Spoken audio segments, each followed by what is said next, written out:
What's going on, everybody, and welcome back to the channel where we discuss everything to do with sales and closing high-ticket sales. You guys, on today's video, we're going to actually talk about my 5-step framework for overcoming any objection when it comes to the actual high-ticket sales space. Believe me when I tell you this is going to help you to actually close more deals, make more money. So let's jump into that training right now.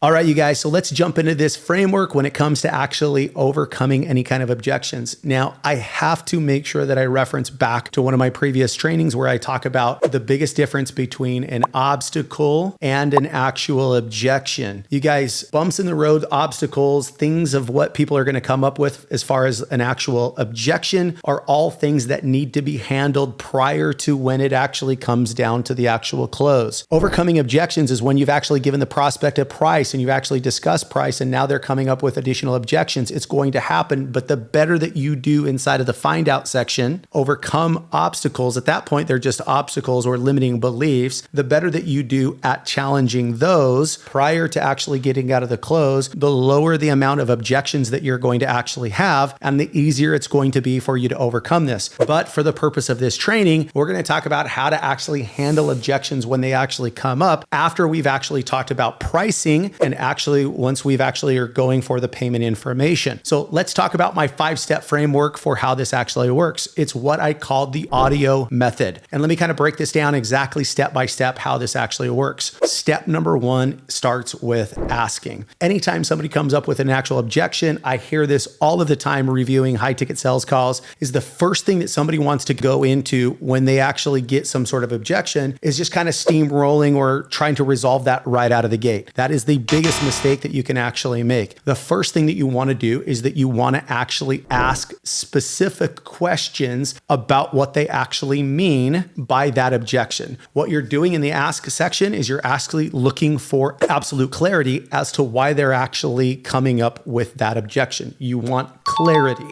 Step number 2, once we've actually asked them, there's another layer of obviously clarity. This is where we go to understanding. We want to make sure that we have a very, very clear picture as to why they're actually bringing up that objection and what it is that's actually paralyzing or preventing them from actually moving forward. So we want to seek to understand. We want to ask for clarity. We want to confirm that we understand what the problem is. Second step is that we want to actually understanding it. We're looking for absolute clarity. Step number 3 is that we want to actually dig. We want to find out what are the barriers to what that objection is, what that's actually entailed. Oh, I got to talk with my wife. What do you think that your wife is going to say? How long have you actually been talking about this particular problem? Do they trust you to make the right decisions? Like, we want to really make sure that we actually dig and make sure that we, once again, we understand, and then we're digging for absolute clarity if there's anything else that's actually going on with the prospect's mind. Now, the 4th step is that we actually want to isolate it. We want to make sure that is their only objection that they actually have that's preventing them from moving forward. We want to be really, really clear with the prospect that that is the only thing that's preventing them, but we want to give them enough room to have an open conversation if there's any other concerns about actually moving forward. Once we've actually isolated it, now we can actually overcome that objection. We talk about what are the barriers that are preventing them from overcoming that objection, and then we go back to what's happening from